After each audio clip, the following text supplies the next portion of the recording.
बांग्लादेश में हालात बेकाबू होते जा रहे हैं। बुधवार को ढाका में एक शक्तिशाली विस्फोट के बाद बांग्लादेश में फिर से हिंसा भड़क उठी। इस हमले में एक शख्स की जान गई है। विस्फोट के बाद भड़की भीड़ ने देर रात ढाका यूनिवर्सिटी में भी तोड़फोड़ की, जिससे वहां पर दहशत फैल गई। हमलावर काजी नजरुल इस्लाम की कविताएं और धार्मिक नारे लगाते हुए टेबल और कुर्सियां तोड़ते नजर आए।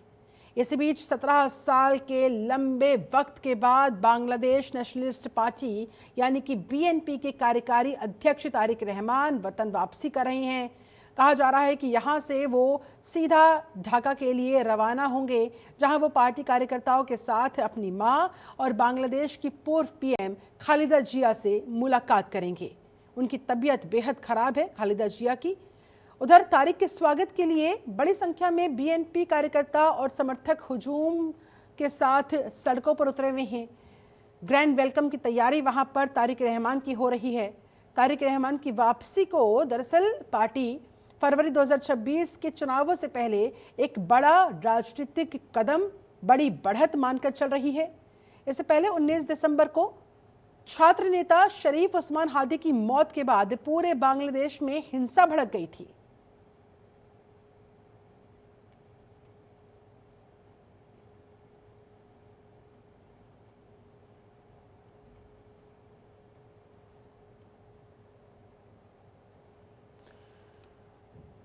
तो 17 सालों के बाद तारिक रहमान की वतन वापसी हो रही है। किस तरह के हालात बनने वाले हैं, चर्चा करने के लिए हमारे साथ रक्षा विशेषज्ञ के तौर पर कर्नल टीपी त्यागी साहब इस समय जुड़े हुए। त्यागी साहब, बहुत बहुत स्वागत है आपका। त्यागी साहब, क्या लग रहा है बांग्लादेश में रहमान रिटर्न्स क्या होने वाला है?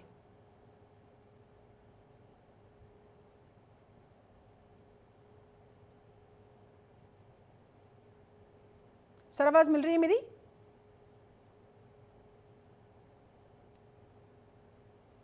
लगता है आवाज़ पहुंच नहीं रही है। जब तक उनको दोबारा कनेक्ट करते हैं, बता दें आपको पूर्व प्रधानमंत्री खालिदा जिया के बेटे हैं तारिक रहमान। अपनी पत्नी के साथ, अपनी बेटी के साथ वो लंदन से सीधा ढाका पहुंचे और ज़बरदस्त संख्या वहां पर समर्थकों की भीड़ की जो उनका स्वागत करने के लिए वहां पर पहुंची हुई थी। टीपी त्यागी साहब एक बार फिर से हमारे साथ कनेक्ट हो गए हैं। त्यागी साहब, आज बांग्लादेश में क्या होने वाला है 17 सालों के बाद तारिक रहमान की वतन वापसी? जी, दरअसल में तारिक रहमान जो खालिदा जिया के बेटे हैं, 17 साल की एग्जाइल के बाद ये आज वापस लौटे हैं और ये बताया जा रहा है कि आने वाले समय में अगर बीएनपी सबसे बड़ी पार्टी होकर उभरती है तो ये प्राइम मिनिस्टर बन सकते हैं बांग्लादेश के। यूनुस, मोहम्मद यूनुस हर कोशिश कर रहे हैं कि ऐसे हालात पैदा कर दिए जाएं बांग्लादेश में कि तारिक रहमान अपने लोगों को इकट्ठा ठीक से ना कर पाए और वो अवामी लीग के लोगों के साथ भी संपर्क ना कर पाए, ताकि जमाते इस्लामी ही चुनाव में सबसे बड़ी पार्टी होकर उभरे और फिर वो पार्टी यूनुस साहब को बांग्लादेश का राष्ट्रपति नियुक्त कर दे। ये तो प्लान है।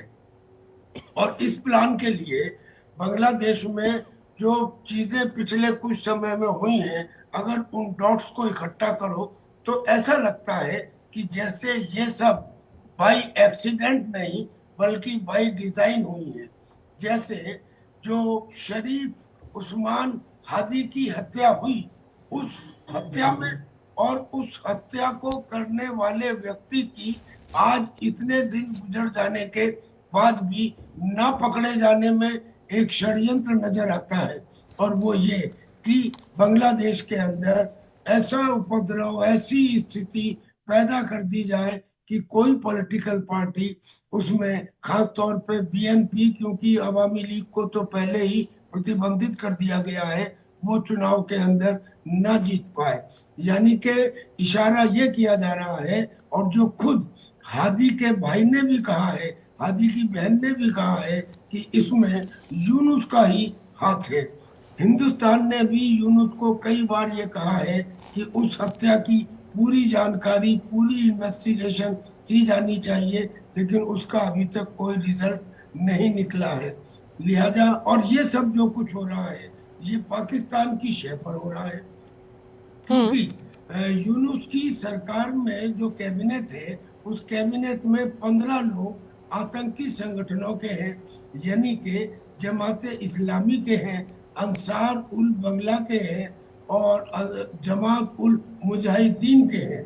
और अब यूनुस के ऊपर पूरी तरह से कंट्रोल इन आतंकी संगठनों ने कर लिया है, जिनको पूरी तरह से मदद मिल रही है पाकिस्तान की आईएसआई की तरफ से, क्योंकि उसने पुराने समय से पाकिस्तान की एम्बेसी में एक ढाका सेल बनाया हुआ था, और ये ढाका सेल ही है जिसका कमांड एक ब्रिगेडियर को दी गई है, और जो वहां पर जो अखबारों के कार्यालयों के ऊपर हमला हुए, बताया जा रहा है कि ये उस ढाका सेल की कहने के ऊपर ही किए गए थे। तो मुझे ऐसा लगता है कि एक तरफ यूनुस कोशिश कर रहे हैं कि किसी भी तरह बीएनपी चुनाव में ना जीते, यानी कि तारिक रहमान को लाइन से हटा दिया जाए और जमात इस्लामी को लाया जाए। Now this is the basic planning. और इसमें एक सबसे बड़ी बात यह है कि कुछ ऐसे इंडिकेशन मिले हैं। चलिए सर, मैं लौट रही हूँ आपके पास। इन हालातों से किस तरफ इशारा हो रहा है, इसको हम और विस्तार से आपसे समझेंगे, लेकिन इसी बीच हमारे साथ बांग्लादेश से सीनियर जर्नलिस्ट मजरूल इस्लाम खान साहब जुड़ चुके हैं इस समय। खान साहब, सबसे पहले तो मैं जानना चाहूंगी वहां पर इस समय बांग्लादेश में किस तरह के हालात हैं? 17 सालों के बाद तारिक रहमान की वापसी के बाद क्या संकेत मिल रहे हैं? ये उनकी मजबूरी या उनके सामने एक बड़ा मौका, कैसे समझा जाए? फर्स्ट ऑफ ऑल, जो सिचुएशन बांग्लादेश पे चल रहा था, आपको पता है, आफ्टर अगस्त 2025 के बाद से जिस तरह से इस देश में दंगा हंगामा है और माइनॉरिटी किलिंग के इशू भी आए, डिफरेंट जो प्रेजेंट गवर्नमेंट के ऑपोजिशन पे सोचता है उन्हीं को भी अरेस्ट किया जाता है, मॉब हुआ है, बहुत सारे दिक्कतें आई इस देश की जनता पे। Still after Awami league, BNP is the party who is practitioner of democracy. So far we know, we see. So इसलिए अगर तारिक रहमान की इस प्रत्यावर्तन से जो पॉजिटिव एक वाइब आ गया देश पे, आपको पता होगा ऑलरेडी जिन लोगों ने मॉब कल्चर के नाम पे, स्टूडेंट के नाम पे या जिहादी के नाम पे मॉब कल्चर कर रहे थे, उनमें से और हेट स्पीच स्प्रेड कर रहे थे, उनमें से कई को भी लास्ट नाइट पिछले 2 दिन पे अरेस्ट किया गया prior to Tariq Rahman return. Besides आपको पता होगा कि हमारा जो मेजोरिटी पीपल है, they are not violent loving, they are not violent, so they are expecting इस तारिक रहमान की इस वापस आने से थोड़ा बहुत सुधार आ जाएगा। अगर अगले चुनाव पे एक डेमोक्रेटिक वे पे इलेक्शन होता है, अगर BNP आता है मिनिमम, दो कि Awami League is ban right now, Awami League is ban, they can't take participate in the election. So उम्मीदवार है कि उम्मीद ये किया जा रहा है कि तारिक रहमान से कुछ पॉजिटिव सिचुएशन क्रिएट होगा। इंडिया के संग जो रिलेशन है और इंटरनेशनल अदर्स कंट्रीज के संग जो रिलेशन के गैप हुआ था वो भी सुधर जाएगा, देश एक ट्रैक पे आ जाएगा। यानी कि माना जाए फिर कि रहमान की वतन वापसी से अब यूनुस सरकार की उल्टी गिनती शुरू हो गई है, इस तरफ इशारा समझा जाए सर? देखिए, यूनुस सरकार तो वैसे भी उनकी टेन्यूर खत्म हो चुका है। उनकी आप याद होगा कि उनकी जो प्रीवियस होम एडवाइजर था मिस्टर जहांगीर, उन्होंने बताया कि 20 governments were allotted for student leader. जो स्टूडेंट लीडर थे 2026 के अगस्त जुलाई प्रोटेस्ट पे, उन लोगों की सेफ्टी सिक्योरिटी के लिए they have allotted 20 gunmen. There are more on the queue. That means there is a risk. एक जो स्टूडेंट्स लीडर थे उनको हत्या करने के और कह सकते कि प्लान किलिंग के लिए कुछ प्लानिंग कोई ना कोई तो कर रहा है, इंटेलिजेंस रिपोर्ट जो बता रहा है, हाँ, इनके आधार पे उन लोगों को सेफ्टी सिक्योरिटी के लिए गनमैन दिया गया। ठीक है। More student leaders are on the queue, ये इस तरह की गनमैन और चलिए, क्या होगा बॉडीगार्ड क्या के लिए। नहीं इस पर हम बाद में आएंगे, लेकिन पहले इस समय जो सबसे बड़ा कंसर्न है वो ये दिखाई दे रहा है खान साहब कि देखिए 17 सालों के बाद आज ढाका पहुंच रहे हैं तारिक रहमान अपने पूरे परिवार के साथ। एक तरफ तो सड़कों पर उनके समर्थकों का हुजूम दिखाई देगा, दूसरी तरफ बांग्लादेश में हालात जिस तरह से बेकाबू है, कट्टरपंथी सड़कों पर उतरे हुए हैं। क्या कुछ हो सकता है? किस तरह की हलचलें वहां पर सड़कों पर देखने को मिल रही है? अब जो है Tariq Rahman already have landed in Bangladesh. Bangladesh पे लैंड करने के बाद वो एक बास पे चढ़ के, no private car, no bullet proof car, वो कुछ भी नहीं, एक बास पे चढ़ के उनकी जो लीडर्स था, लोकल लीडर्स थे तारिक रहमान की, उन लोगों को लेके 300 फीट नाम के एक प्लेस है, there about 2 kilometres away from the airport and adjacent to the Evercare hospital where Khaleda Zia is under treatment। तो वहां पे जा रहे हैं।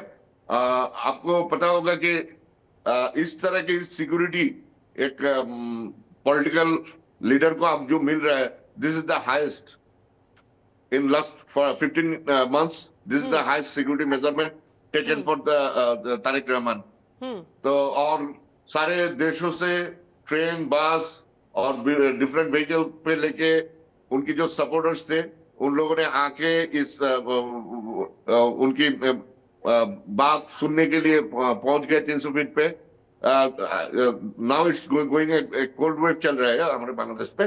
ये चलिए, इससे पहले मैं त्यागी साहब का एक बार फिर से रुक करूं। सर खान साहब, मुझे इतना और समझा दीजिए कि अब वहां पर तारिक रहमान के वापस लौट आने के बाद क्या हालात बदल जाएंगे? सबसे बड़ा सवाल बांग्लादेश की सियासत में, आपके देश में इस समय यही खड़ा हो रहा है, क्या हालात बदलेंगे?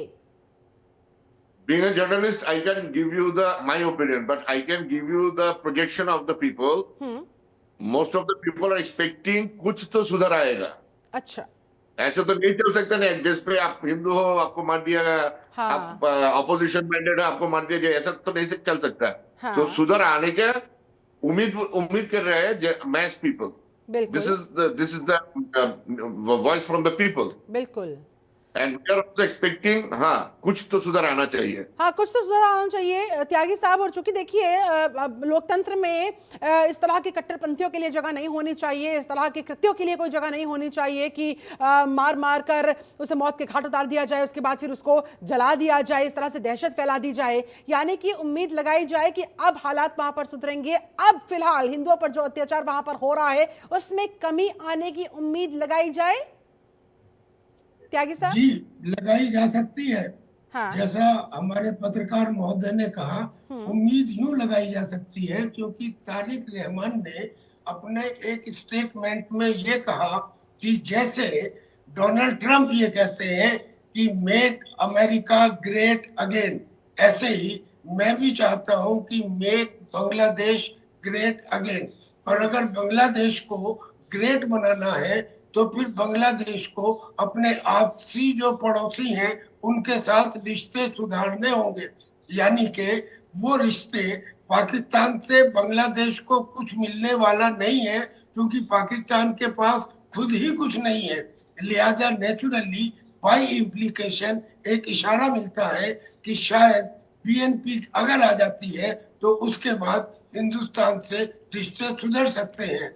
लेकिन यूनुस ने पहले इतने बीज बो दिए हैं कि जिनकी वजह से एक डाउट भी क्रिएट होता है। देखिए, ना केवल उस हिंदू युवक की हत्या की गई बल्कि 2 घरों में हिंदुओं को बाहर से कुंडी लगाकर उन घरों को जला दिया गया। इतना ही नहीं, कल रात फ्लाईओवर से एक बम फेंका गया। कहाँ फेंका गया ये इंपॉर्टेंट है। वो फेंका गया 1971 के जो वार वेटरन्स का, यानी कि लिबरेशन आर्मी में भाग लेने वाले वेटरन्स का मुख्यालय था, सेंट्रल ऑफिस था, उसके सामने बम फेंका गया। यानी कि जानबूझ के जो काम 1971 में शेख मुजीबुर रहमान ने किया उसके खिलाफ ये किया गया।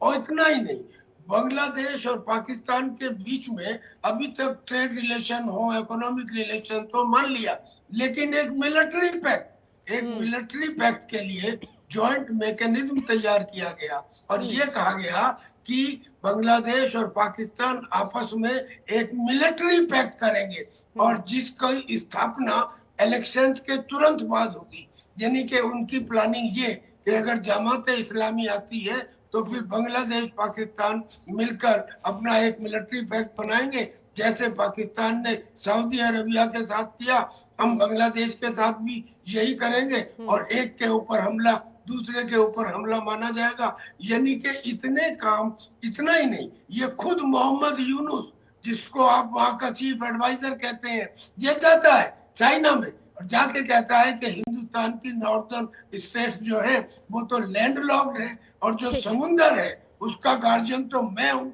यानी कि आप आइए। और जो बांग्लादेश नेशनलिस्ट पार्टी इसी के कहने पर बनाई गई है, उसके एक हसनत अब्दुल्ला ने ये कहा कि हम भारत को उसकी 7 सिस्टर से काट देंगे।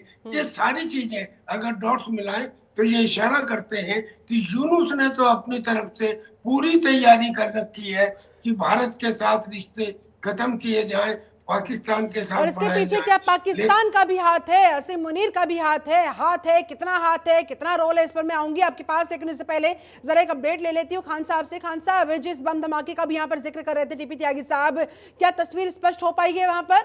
अब तक की जांच में क्या कुछ सामने आ पाया है? किस मंशा के साथ ये धमाका वहां पर किया गया? जो बात अभी त्यागी साहब ने कही, आप कितना इत्तेफाक रखते हैं उससे? देखिए, ये जो सेपरेट अटैक्स हो रहे, कॉकटेल्स वगैरह, जो हैंड माने होममेड बॉम्ब्स जो है, हाँ। वो यूज कर रहा है एक बच्चा और उनके बाप ढाका के बाहर से आया था थोड़ा इनकम भरने के लिए। बच्चा ने बोला कि कुछ खरीदे, दुकान पे सामान खरीदने के लिए गया और बम आके उनकी सर पे लगा। एक बालक की इस तरह की situation is not expected. Election है, ये it's a very common practice in Bangladesh, I don't know why, कि दबाए बजाय रखना है कि हम बड़ा है, हम सुप्रीम है, आई एम पावरफुल। भाई, पब्लिक का इमोशन जीतो, पब्लिक का वोट जीतो, पावर क्यों शो करना है? ये क्यों दिखाना है कि you have a muscle power? इनमें से और देखिए, ये स्टूडेंट्स ने जो फॉर्म किया एनसीपी, उन लोगों के जो है वो भी फील्ड पे आ रहे हैं, मगर they are feeling like insecurity, क्योंकि थ्रेट आ रहे हैं।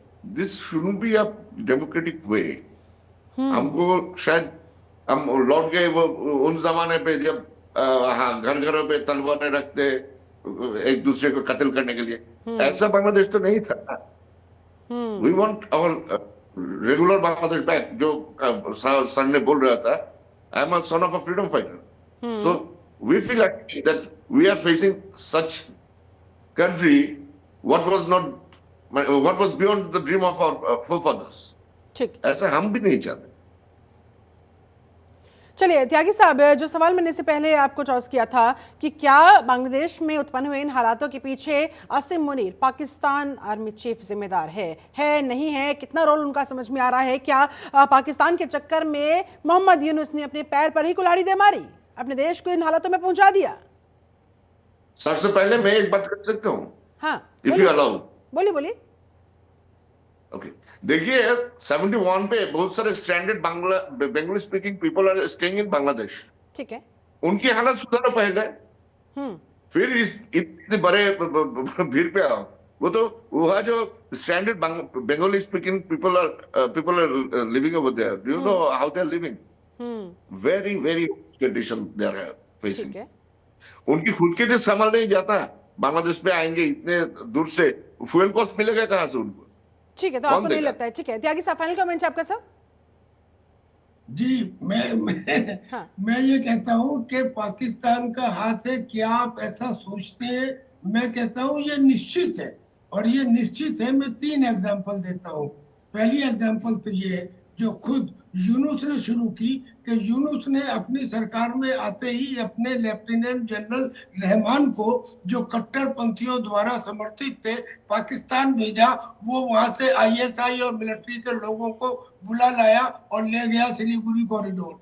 ऐसे ही तीस्ता नदी का प्रोजेक्ट जो हसीना ने चाइना को देने के लिए मना कर दिया था, उसको दिया, ताकि वो तीस्ता रिवर जो सिलीगुड़ी कॉरिडोर के बिल्कुल नजदीक तक जाती है।